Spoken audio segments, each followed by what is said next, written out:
Okay, hi everyone. My name is Carol, and I'm going to talk today about beware of the legacy, the one you inherit and the one you create.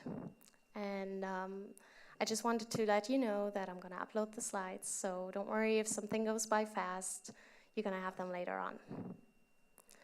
And first up, a little bit about myself. I'm Carola Nitz, and I'm a senior software engineer at a company called VideoLabs. We're the consulting company behind VLC.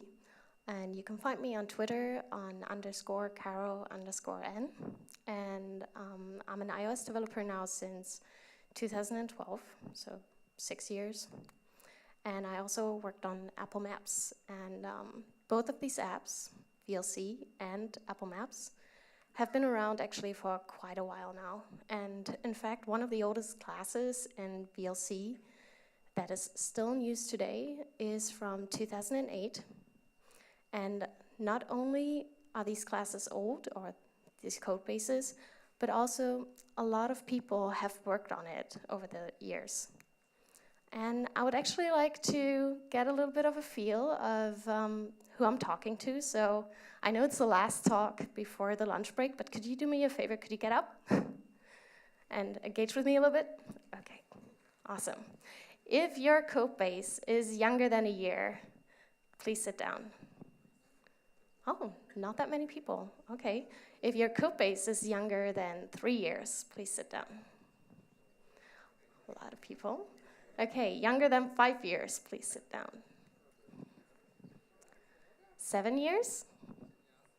Oh, there's still a couple of people around. Wow. Younger than 10 years.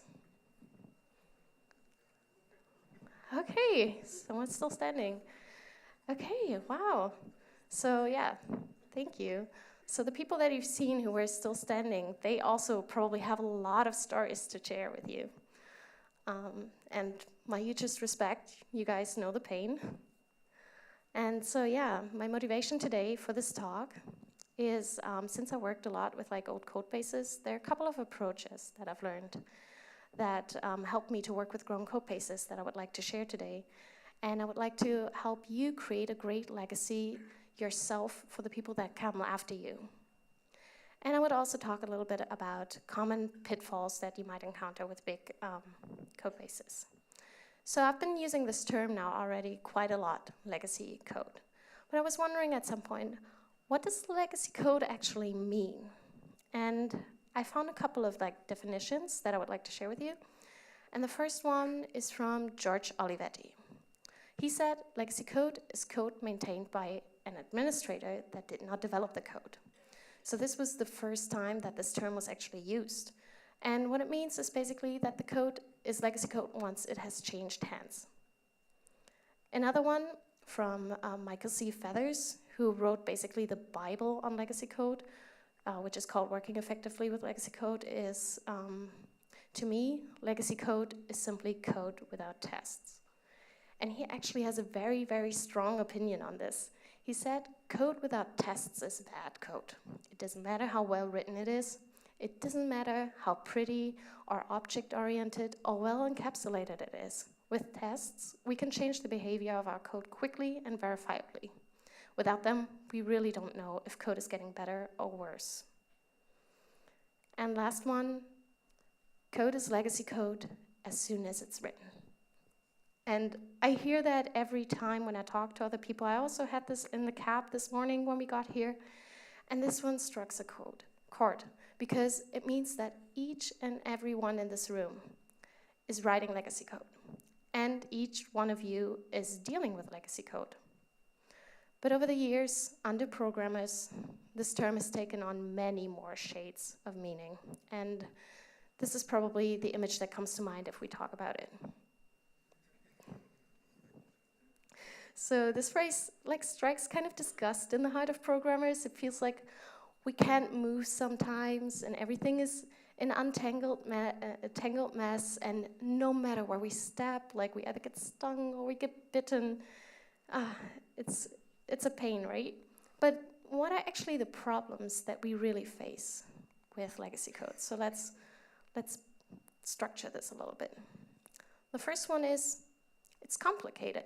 And I'll give you an example for this from our code base. This is, I know it's a little bit small, but I'm gonna run you through this. So first off, we have like a lot of explanation at the top why somebody added the update action bar button item state with selected index paths. And you can see that there's an else path that was probably there before, where we have the collection view and update the collection view, and then somebody decided, oh, wouldn't it be great if we also add a table view presentation? So he stuck that one up front and put that into the if path. And in the else part, you can also see that there's another check in there if we're in the all files mode. And it's complicated because you might not be able to ask the colleague who's written that because he has left. And he might not have well documented everything. And if a lot of people have touched that code, then it might be inconsistent because everybody has their own coding style. And it has just grown over time. And logic is hard to understand. And unless we refactor, we fix issues by just adding another layer of code and complexity once we understood it. Next one, it's brittle. We are adding a layer, and with every layer that we're adding, we're having to add more checks. And we need to ensure that our assumptions are met. And when we add and when we change, we actually threaten each time to destroy that entire chain of code that the rest of our code is built upon. So that obviously leads to slow development. It takes time to understand the code. It takes time to make changes. It makes time to ensure the changes work and to ensure the changes don't break existing work. And all of that leads to a demoralized development team. We're faced with a daily challenge of only being able to make incremental changes through large amounts of effort. And it wears you down. Breaking things makes you feel bad. And we need that virtuous cycle of successes to see that progress is being made. And in order to keep up this morale, we need to work on it incrementally. So how can we create a great legacy? So we're going to try to get our code easier understandable. We're going to try to make it more robust, and I'm going to show you how you can speed up development and how you can create a code base that is fun to work with. So, first up, automate all the things. You have to think of so many things when you're working with an old code base, and no one can remember everything. So let's look at what we can automate to reduce the introduction of new bugs. And it starts already with a project setup. Work with pull requests, it's really nice, and set up continuous integration. You can build all the platforms that you support with the lowest supported OS. When you work with pull requests, you will know beforehand if things don't merge, or if you break a platform when you have a shared code base, or if functions might not be available in earlier versions. Like we once had something change in the core, so we've got a framework underneath, VLC Kit, which is used on all platforms, iOS, Android, Windows, Mac, and the developer who's working on that introduced a function that was just not yet available on iOS 9, and he didn't think of that. And this was caught by our CI. So this will reduce review cycles, and it gives you already more confidence that you're not breaking something. Next up is Danger. So Danger is a great tool that helps you to set up rules. And you can say, hey, you need to enforce a changelog, or you need to have tickets mentioned in your pull requests, and it helps you to add documentation. And it helps when new members join your team, or when you add a new rule that everybody should follow or should know about. So this documents process. Another helpful one, SwiftLint. You can define rules for code style, and it keeps code consistent. You can even go so far down that you can restrict functions by the number of lines. And you can add it as a build step. So if you're running your application, it will show up as a warning when you violate one of these rules. And it just keeps the peace in the team and reduces the reviews to the important stuff. Like, nothing is more annoying than when you're being distracted by style issues, when you review something, or when you're being reviewed. And it helps to make the code easier understandable because you have the same structure everywhere. Next up, you can automate the creation of your localizable files. So if you use NSLocalizedString, the update strings Python file is the one that we use currently, and it will generate from the NSLocalizable string the strings that need to be translated, and if you deleted some, it will also remove those old strings. So no more untranslated strings, no more lingering old strings after deleting code. And I know there's another function, I think it's called extract strings, but I don't know yet exactly what it is. If somebody knows more about this one, I would love to hear about it, and I would add it then later on to the slides. And a very, very important tool, Fastlane. It saves you a lot of time by already generating screenshots, by adding the change logs to all of your different languages, and makes everything faster. But it also documents your release process. You can add project-specific steps. And for us, for example, since we're an open source project, VLC, we don't have our secrets, like our client private keys and everything in there. So we have a step where we add all those keys in there before we release. So it just makes sure that you don't forget any of these steps. And I had to learn all of these steps by hand, but now when my junior does it, he just needs to go in there, says Fastlane release, the version, and boom, done. Okay, so now we have at least a couple of things less to worry about. We sped up development, we increased confidence, and the developers after us will be happy, or happier. But what about the actual code changes? So cleaning up the code. Well, it's easy, right? We just remove everything and write everything from scratch. Okay, I'm glad I heard a couple of chuckles here and there. So there are reasons or situations where read-write is useful, like when you overhaul a big feature, for example, or when you switch programming languages. And I think a lot of us have done that when we changed from Objective-C to Swift. But it's always tempting to think this code is the worst. Like, it's faster to rewrite it from scratch than trying to understand what other developers did. But the first glance is often an overly simplified one. And over time, you learn more about the problem and you realize, the code actually did make sense, even if there are more functions than seemed necessary. So legacy code is valuable. I want you to remember this. It's been around for a while for a reason. It captures a lot of the edge cases that have been encountered over the years. And if you just throw all of this away and just rewrite it, you lose all of this. You would simply exchange known bugs for new ones. So what should we do instead? Incremental change. Or how I'd like to say, baby steps. But sometimes there is so much depth that we don't know where we should start with those changes. So let's look at how we can identify places for change. And it's surprisingly similar to paying off debt. You want to pick the debt with the highest interest. So in this case, what does that mean in the coding sense? What's the code piece that causes the most pain for users or for developers? That's being touched the most. It's usually the one where the developers start to cringe, and they're like, oh, I don't want to touch that class. Those are the ones that you got to touch. Or that causes the most regressions when being changed. And I had this discussion with a friend of mine, and he sent me actually a drawing on iMessage that I wanted to share with you. So the smiling pile of poop, that's where you want to go. Yeah, but before you do those changes, though, please, if you can, write tests. The obvious benefit is you're not breaking existing functionality, but it has actually more benefits than only that.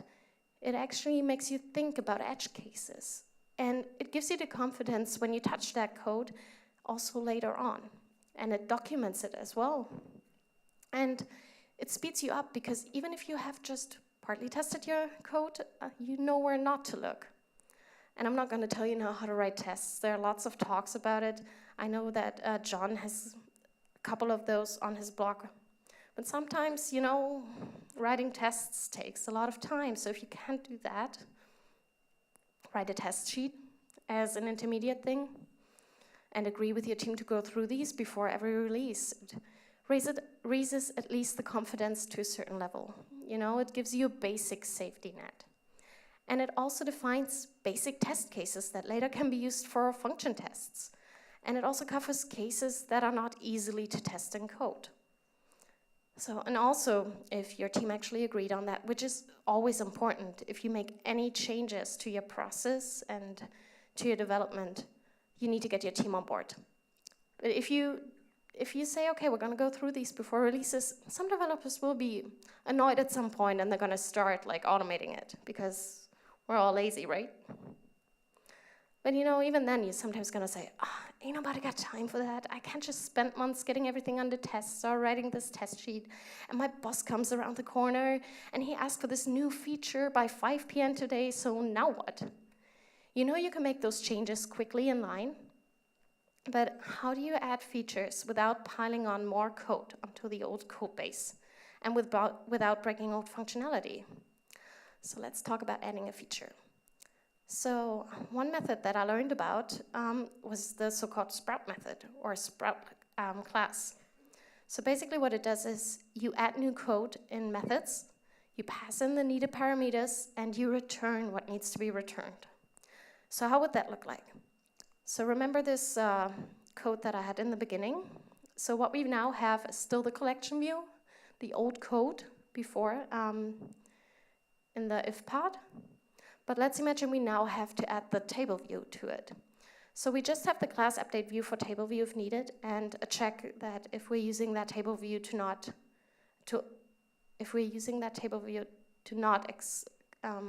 execute the collection view code. And we have now the table view code in a new method, and we can test that code. But this still has a downside. You're still adding a couple of lines to the old code.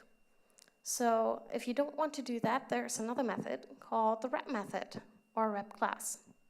Basically, you add functionality in a new method, and you have calls to the old code, or the old class. This would look like this, where you have the table view code in the if part here, and in the else part, you're going to call the old self-update collection view code. So now you haven't added any more code to the old code, and you can also test this easier. And sometimes you can even get entire classes out. Like if you say, okay, this table view should probably be a child view controller or a container view, you can do this. Okay, but this is mostly helpful if you have to do features. But what about refactoring the old code, actually? So first things first, you gotta understand it. You need to understand the code before you changes, because there could be superclasses or subclasses that are actually relying on this. And I recently, this year, fixed a bug and I broke an entire subsystem because I didn't know about another piece of code that used it. So really make sure that you understand really each part of it. Then, while you do this, document it. You go through it, and if you realize, oh, that took me actually quite a while to understand, add some comments. And maybe write a ticket that, okay, I need to later on work on this, and this should be better. So document. But once you've done these steps, you can use something called the extraction method. Especially with growing code bases, you will find that functions do way too much. And you can identify them sometimes by names like do X and Y, or a very generic name. So what you're trying to do with this method is you want to break up and separate big existing functions. And you do that by identifying well-encapsulated blocks. And another good place for something like this is if you see long if-else's. And for the example that I had before, Here we just extracted the updating the table view one into one method, and the updating the collection view in another one. And also by extracting those code bases, you can give them a very expressive title, which is also documentation. And another one that helped me a lot is like, if you have a grown code base, you will add on the ifs a lot of things sometimes. So we had this in our code where we're like, testing if the repeat mode is the current item, if the media list count is bigger than 2, and if we then have the shuffle mode on. And you'd sometimes take a while and you're like, what are we actually testing for? So sometimes you can extract this bool value and have, for example, can shuffle here. And we're like, okay, we actually have enough items to shuffle, and we actually don't have the repeat current item on. So we can actually shuffle, and we have the shuffle mode on, so this is what this is testing for. So both of these things just help making code more readable, but these are more smaller changes. And sometimes you have bigger refactorings ahead, right? And for those, feature flags can actually come in very, very handy. I know you're used to just using them to turn on new features sometimes. So basically what you do is you have a value that you test for, or a user default that you're setting that will enable a new feature. But you can use it to switch between a new and an old implementation as well. And this helps you to avoid rebasing constantly. If you just keep on developing in a separate branch, that can be quite annoying. And you can avoid having to fix merge conflicts by using feature flags. It also helps you because you can immediately compare an old and a new implementation. But with all of this replacing and extracting, you will inadvertently leave behind some dead code or unused functions, and you didn't even mean to, right? So how can you actually find some of this? Grep. Grep has been a really, really good friend for me because Xcode sometimes doesn't find all the reference in your zip files or storyboards. Or you have some classes in your project that are not even indexed by Xcode. So if you grep in the terminal, you can find those classes. Sometimes CocoaPods is not removing all the references when you deleted something. So we had schemes that we had around for quite a long time, and then we deleted them, and they didn't seem to be in the project anymore, but our project files still had all of these references in there. So also with grep, you can find those. And the methods that are not being called. Static analyzer. The static analyzer will let you know about this. I think for now, it mostly works with Objective-C code, but I'm pretty sure there are also some around for Swift. And I know actually that app code does a really good job with this as well, to tell you where code is not being used. And app code, by the way, also helps you to extract functions.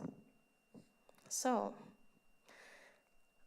in summary, with all these things, we learned how you can automate as much as you can to help your team know about certain steps that need to be taken.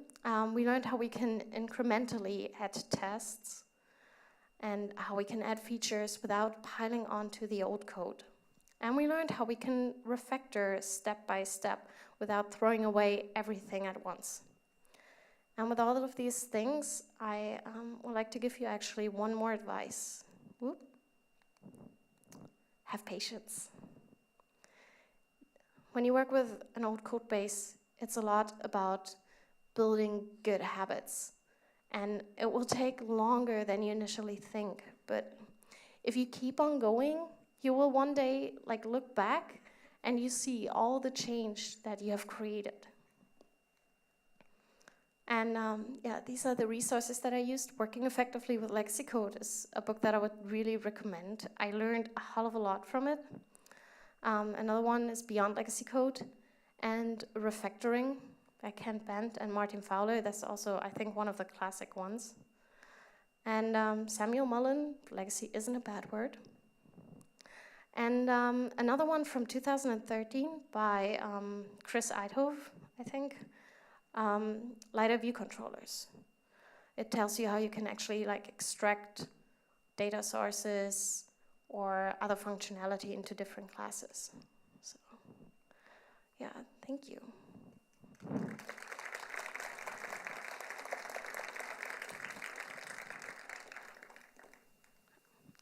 Yeah, I'm also taking questions.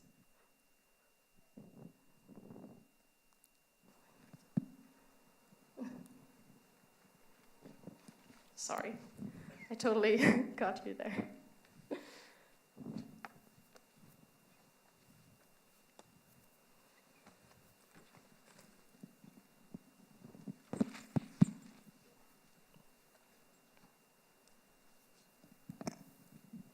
Thank you for your great talk, and I have one simple question. Do you write tests before implementation or after? Yeah, I normally do them after.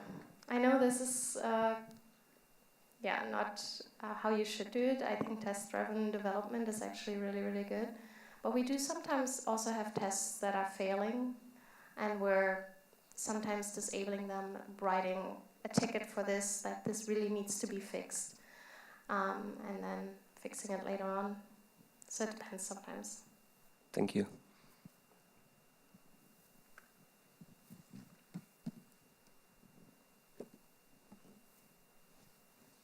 I can hardly see here if there are more questions or not. I'm also going to be around later on, so you can also come up if you don't want to ask your question like in front of everybody. Thank you, Carola.